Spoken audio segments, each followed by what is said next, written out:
让贾千金替嫁竹马后，我如亲生父母的意，去了千里之外的岭南。5年了，原以为和沈进不会再见，直到这天，酒楼伙计跑来，笑道：“东家，新上任的审官人亲自来定席，3日后给儿子办生辰酒。”抬眼，远处的沈进正撑着伞，眼眶微红，我神色如常，朝他点头，应下了这桩生意。沈进却扔下伞，顶着大雪走近，骨节分明的手抬起，又放下。你是我养大的姑娘，当年为何不嫁我？我愣了愣，上一世倒是共白首，可临死前，不是你说没能娶到自己的心上人吗？大雪如雨，沈进浑身都是寒气，伙计很有眼色的退了出去，留我一人应付。我淡笑，打破僵局，贵公子生辰，是该好好庆贺，不知沈大人想办什么规格的席面？沈进没加思考，脱口而出：“自然要办最好的，你妹妹尊贵惯了，一向宁缺毋滥，我跑了几十家酒楼，也就你这里还算尚可。”随后又顿了顿，仿佛想起什么，不，并非承欢尊贵，是孩子，我和他甚少见面，这孩子来的50两。算盘声噼啪响，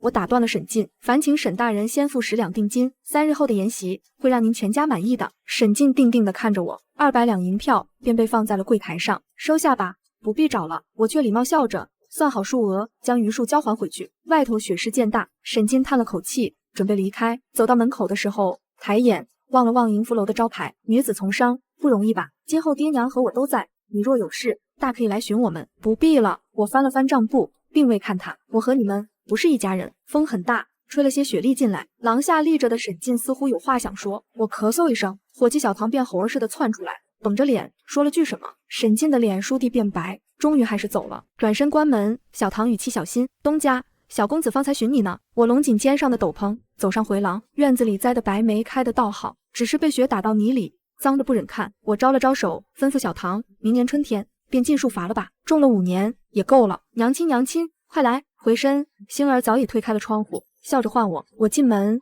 将屋子里的炭火燃得暖了些。这课业也太难。星儿抱着我的手臂，夫子问：“何以辨人之善恶？”星儿觉得对你好的就是好人，相反就是坏人呀。可夫子说不对。我低下头想了想，想到沈进，想到2辈子加起来100年的光阴，想到那些作为活人、死人、活死人的痛苦和回忆。星儿要不要听故事？我笑了笑。很久很久以前，娘亲还是个小乞儿，7岁那年冬天，行乞到岭南，遇见沈进。许是见我可怜，许是投缘，他蹲下看了我许久，还是将我背回了家，还给我取名沈西，希望的希。春天的时候，白梅树抽了绿叶，沈母会给我做花一样的衣裳。夏天，我便躺在树上，等着沈进下学，给我念书里的故事。秋天，沈父会给我们敲栗子吃。到了冬天，沈进常常和我钻进一个被窝，轻声对我说：“西西，我会永远照顾你。”可世间好物不坚牢。12岁时，又是一个冬天，沈父沈母的酒楼来了个自称程小姐的姑娘，上菜时端向我片刻，歪头笑着：“贱胚子，凭什么做程家的女儿？”还不等我明白过来，铁剑便已经把我的右手钉在桌上，血溅到身上，将衣服染得鲜红，像极了沈母偷偷为我准备的嫁衣。沈进大我5岁，已经到了娶亲的年纪，他同长辈说过3回要娶我，喜事定在明年，就在酒楼举行。如今酒楼塌了，沈父沈母也死在了乱箭之下，我们安身的地方也从种着白梅树的院子变成了破庙。沈进还在安慰我：“别担心，我会永远照顾你。”可没多久，他就病了。是啊，每天夜里为了御寒，沈进都会将单薄的衣衫脱下来挡住庙里漏风的窗，怎么能不病？我急得到处找大夫，慌不择路，撞到了一个老嬷嬷，她扯着嘴角问道：“到我们府上当个烧火丫头，就帮你哥治病，成不？”我点了头，也不懂，天底下哪有那么多便宜事？我进门的那一刻就被蒙住头，扔进了暗房。一个歹徒摸了进来，然后是第2个、第3个，他们划花了我的脸，又开始脱我的衣服，尖叫声响彻整条巷子，没有人救我，只有沈进再一次跌跌撞撞地赶了过来。“娘亲，欺负你的人真坏，等星儿长大了，一定帮娘亲报仇。”星儿捧着下巴，眼睛里放出异样的光彩。“不过那位姓沈的阿叔对你真好呀，他就是夫子所说的好人，对不对？”我端起茶杯，讲的时间太长，茶水已然冷了下去，温热的回忆仿佛也戛然而止。我轻轻笑着，娘亲也曾以为沈进是天底下最好的郎君，可他弃我于死地时，也是真的绝情。那天，沈进拿着柴刀，把那些企图欺负我的歹徒砍得鲜血淋漓。望着双眼猩红的沈进，那些人居然吓破了胆，口不择言起来。是京城的承欢小姐吩咐我们做的，听说你才是程家的亲闺女，她是假的。心里不痛快，故意恶作剧。我愣在了原地，沈进搂着我，脸上却没有什么意外之色，也不知是出于愧疚，还是害怕承欢将事情越闹越大。程家人派来的马车，终于还是把我们接到了京城。对外，只宣称是认回来的养子养女。见到程欢的那一刻，我恨不能上去撕碎他。可亲生父母皱眉道：“欢欢还小，只是太害怕失去爹娘了。你是姐姐，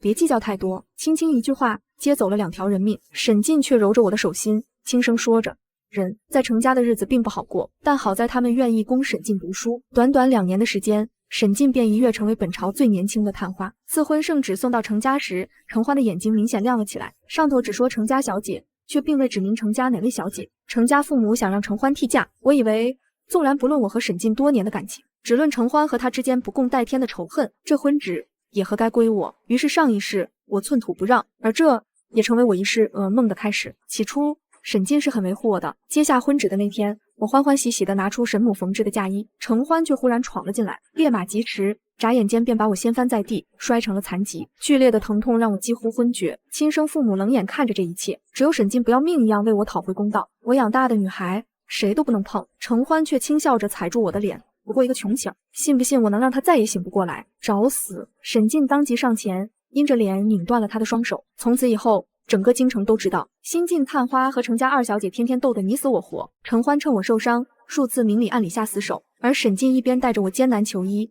一边对他以牙还牙，2个人轰轰烈烈，难舍难分。直到婚期前一天，程欢命人将我劫走，一刀入脑，捅成了活死人。闭眼前，我看见沈进彻底失控，剑只差1寸就要落到程欢头顶。3年后，我才再次醒来，沈进推着轮椅带我去看天牢里关着的程欢。嘻嘻，这3年来，我日日夜夜都在折磨他。我淡笑着，正欲开口，却忽然听见了程欢的心声：“笑死了，折磨床上的那种吗？那瘸子知道你每天擦完他的身子，又要回去摸我的身子吗？”沈进演完了就赶紧放我出去，儿子还等我们一起用晚膳呢。脸上的笑顷刻便僵住了。我不明白这3年到底发生了什么。那时候我方才苏醒，以为所谓的心声不过是一想。我抓住沈进的衣角，急于证明这一切都是假的。沈进，既然你要为我报仇，不该让他变成残疾，让他和我一样躺3年吗？还有，陛下既然已经赐婚，那你我什么时候成婚？娘做的嫁衣我还没能穿上呢。那道扰人的心声却再次出现：什么嫁衣，上不得台面的东西，我让人做成儿子的尿布了，你还要吗？我捂住耳朵，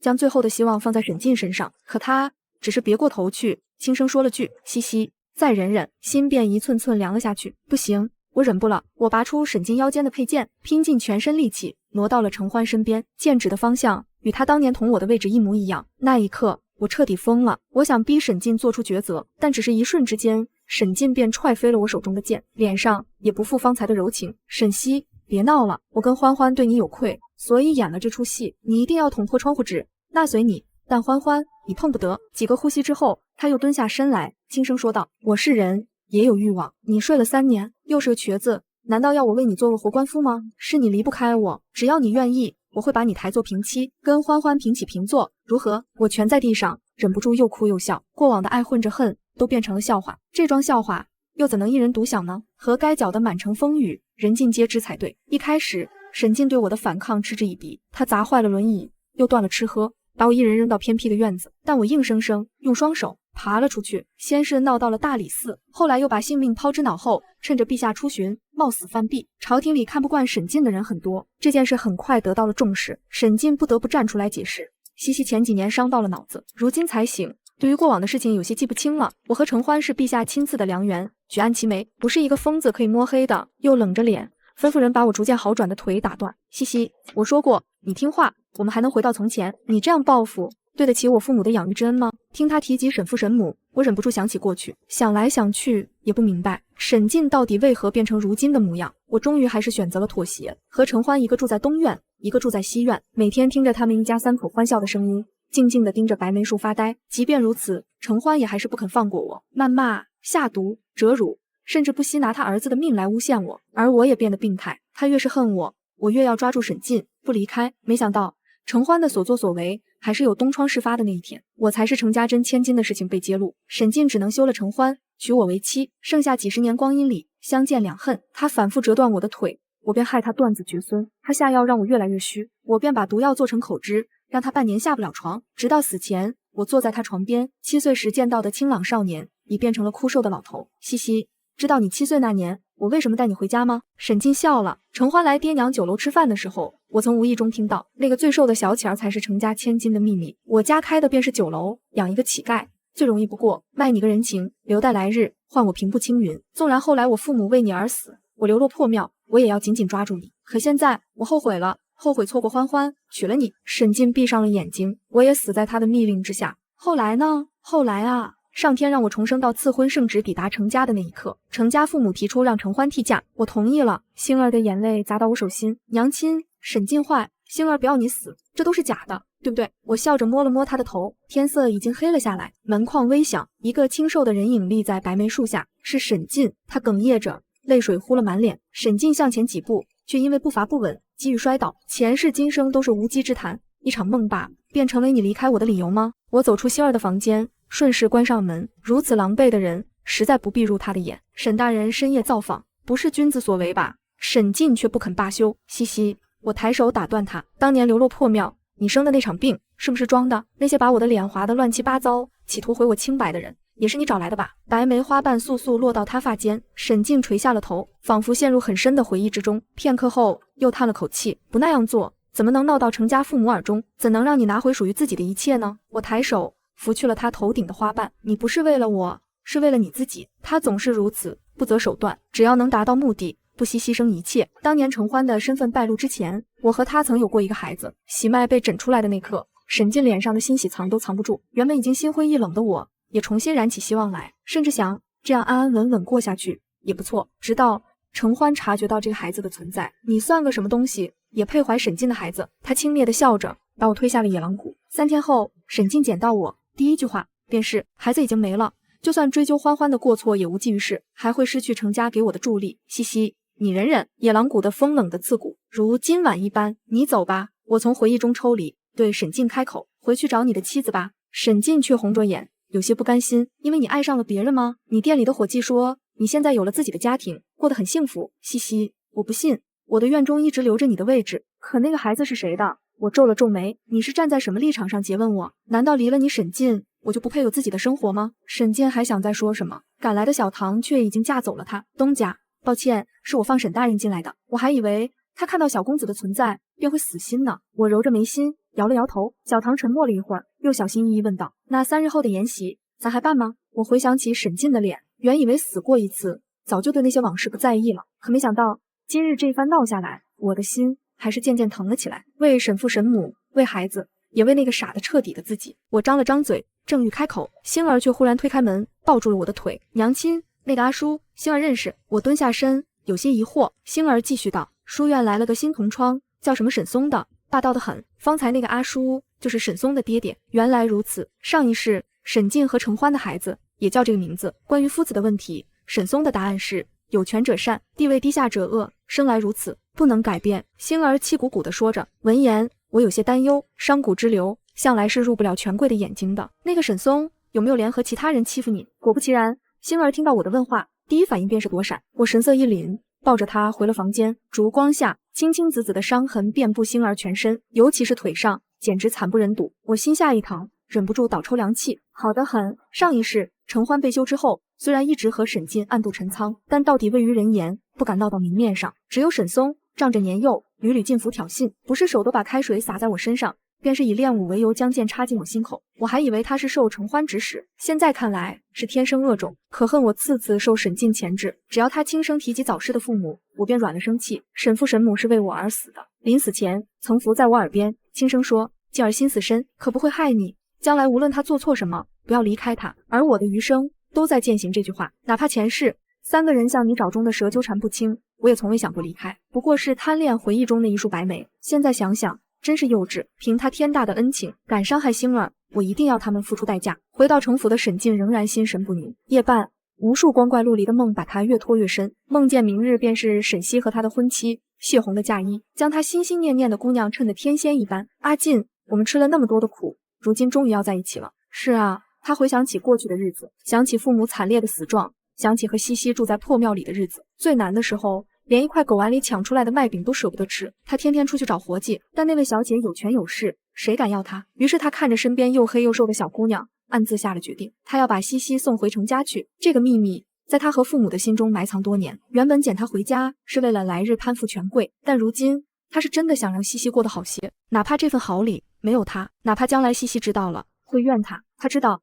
程家父母一直暗中盯着他们，一面并不想自己的亲生女儿真的去死，一面又害怕接回府中碍了程欢的眼，那他就推波助澜。只是沈静没想到，那些歹徒居然同时接了他和程欢的令，真的对西西下手。看见西西躲在暗房里哭的时候，他害怕极了。好在结果是好的，正如现在，西西摸着嫁衣，有些羞涩地笑着，看向自己的腿时，脸上却抹上了难以言喻的哀伤。别担心，大夫不是已经说过了吗？你的腿伤有很大机会痊愈，等成婚之后，我便带你出去住，离程欢那个疯女人远一些，好不好？沈静温声安慰。回程家后，西西吃了很多苦，他是知道的，但好在他已经高中探花。想到这，沈静不免开心了些，抬手便想轻抚西西的头发，却猝不及防摸出一手血来。沈静，我好疼啊！他看见西西的眼中流出血泪，你不是说过会保护我吗？为何当年那些歹徒再次出现在程家时，你明知不对，还要装作没看见？他们把我绑走，关进笼子，扔到了大河里。我想往上爬，爬不上去。程欢还掏出匕首，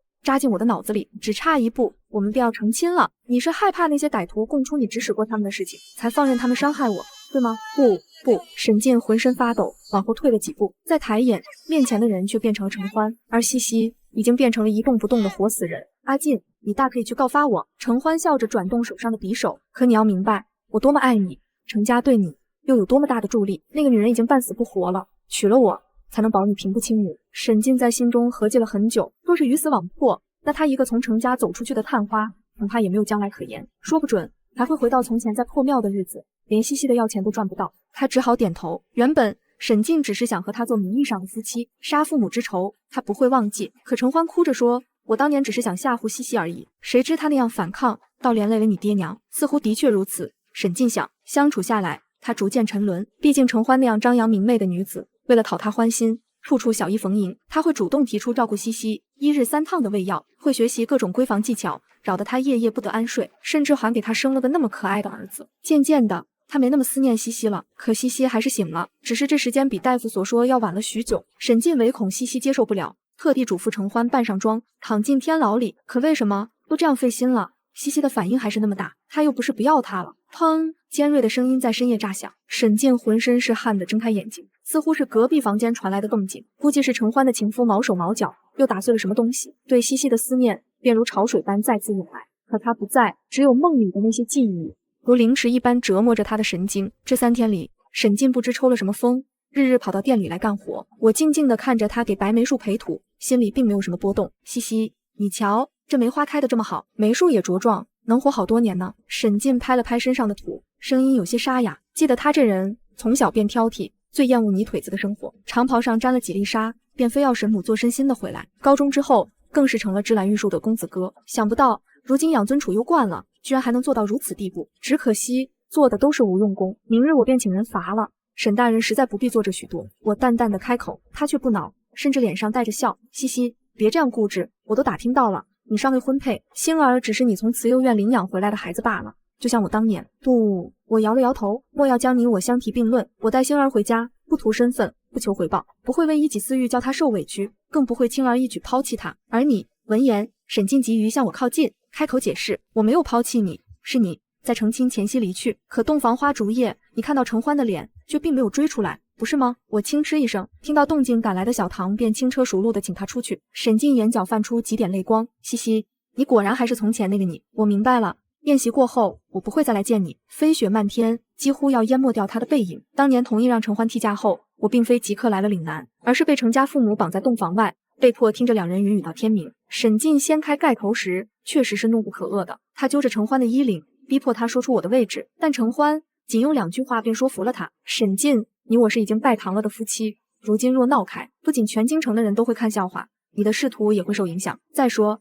这桩婚事是西西主动相让，大不了几年之后风声过去了，你再将她抬进府便是。于是已经走到门口的沈静停住了脚步，片刻后终于折返回去。程欢，我警告你，别耍什么花样，伤害西西。沈静冷肃的嗓音响起，当然也别给她太多钱。依西西的心性，只有让她明白离开我过不上什么好日子，她才会乖乖回到我身边。即便上一世已经眼见沈静的薄情，听到这句话时，我的心还是很颤了一下。龙凤花烛的烛光摇曳，淡淡的衣香混着喘息声飘出来，一整夜不肯停歇。翌日，我便挣扎着逃出府，跑到跑不动的时候，视线里出现了一条船，我摸遍全身，掏出几两银子。船家，我要坐船，越远越好。生辰宴这日，我起得很早，厨房内各色食材都预备齐全后，沈进的客人也渐渐来齐。我已在酒楼的栏杆旁，远远的便与承欢对视上了。想来没有我的这一世，他的日子过得相当滋润，既享受着程家独女的尊贵，又有沈进全心交付的爱，是以他被养的珠圆玉润，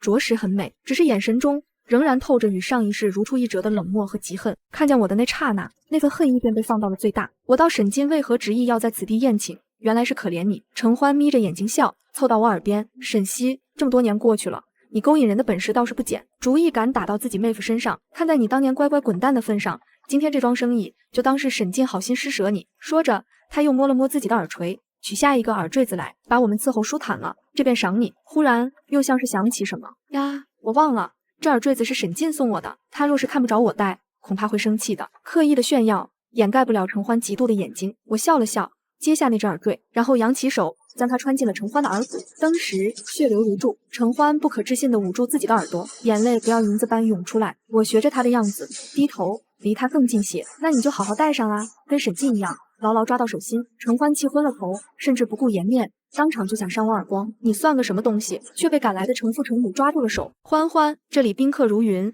何必自降身价跟他计较？随后二人又斜着眼睛睨我，冷漠的仿佛从未认识过。不安分嫁人，跑来这里开什么酒楼，自甘堕落。你不知我和你父亲有多庆幸，没有把你这个祸害留在身边，没有让他人知晓，你才是真千金。我勾起嘴角，正欲反驳，余光却瞧见暗茶使也摸着胡子前来赴宴，我便屈了屈膝，低头迎他们进去。沈进早便带了沈松坐进包厢，待到几人落座，我便吩咐人开席。上到第3道汤菜松茸炖鸡时，沈进抬头定定看了我一眼，可到底还是什么都没说，甚至亲自站起身给承欢舀了碗汤。不多时，主席上忽然传来动静，程府掐着脖子，满面潮红，倒在了地上。菜中有毒，席上宾主大乱，碗斩碎了满地。程家带来的随从拔刀将我按在了原地。承欢看着父亲的惨状，立刻扔了调羹，和程母抱作一团。来人啊，把沈西把这个毒妇给砍了！承欢尖着嗓子叫道。闻讯的随从想要拔刀，却被沈进踢飞了剑。谁敢碰他？沈进！承欢推开程母，顾不得散乱的发髻，立刻跑到沈进面前。他都下毒杀人了，你还想着他？我却摇了摇头，笑道：谁说我下毒了？那道松茸炖鸡，我不过是吩咐人往里头撒一些虾粉提鲜。迎福楼的老客都知道，怎么就是下毒了？在场若有通晓医术的，不妨把个脉，看看程老爷子是中毒，还是禀赋不耐，生了银疹。人群中便走出了一个老者，是同济堂的齐大夫。看症状，确实不是中毒所致，而是沈老板所说不耐食虾吧。说着，便往程父身上扎了几针。片刻后，程父悠悠转醒，误会解除，宾客们松了口气，回到席上。有程父的老友玩笑道：这程家也是有趣，祖传的不能食虾蟹此类大寒发疯之物。沈老板也是误打误撞啊。可话音刚落，迎福楼便陷入了一种诡异的安静中。那么承欢小姐怎么没事呢？我状似无意地说着。沈松小公子方才还喝了2碗，瞧上去也并无大碍啊。程母骤然反应过来，推开众人想要捂我的嘴，我却向后退了一步。听说当年沈大人求来的赐婚圣旨上写的是程家小姐，如今看来莫不是榆木混了珍珠吧？承欢站在沈进身边，把指甲掐得青紫，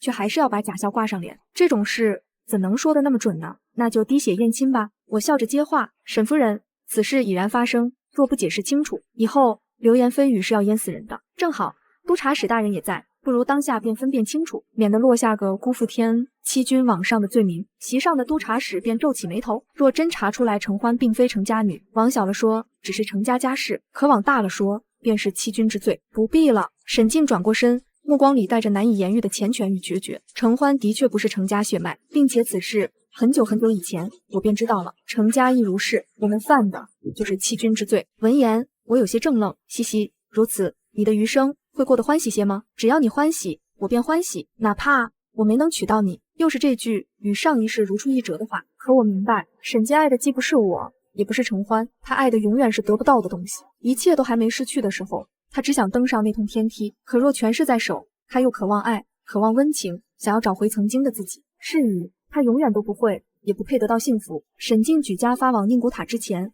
我带着星儿远远看了一眼，月余的关押和审问已经磨光了程家人的锐气和傲慢。沈进更是沧桑，像是忽然老了4、5岁，但有大理寺滴血验亲的物证，又有沈进这个人证，墙倒众人推，程家过往所做的一切恶也被放到了明面上，到底还是没能翻盘。程父和沈进被削了乌纱帽，而程欢甚至要没入奴籍，娘亲所以说，善与恶，好与坏，都不是一定的，对吗？星儿抬起头，若有所思地问我。我想了想，回答他：一时好容易，难的是一时，事事都能不违背自己的本心。害人者害己，辜负他人真心的人，也终将被自己的心所辜负。大雪已经停了，盛开的白梅花也仿佛在与谁告别，于昨夜全部凋谢。我展开手中的信件，那是沈近临走前请人送过来的。他说：西西，我也做了一梦，梦见了你口中的故事，无论那些事情是否真的发生，我都明白，你我再无可能。往后余生，我会在宁古塔常伴青灯古佛，忏悔己过，遥祝你安乐。信纸仿佛被什么浸湿，皱巴巴的。我牵起星儿的手，顺势将那封信扔进风里，随他，我只愿生生世世莫要再见。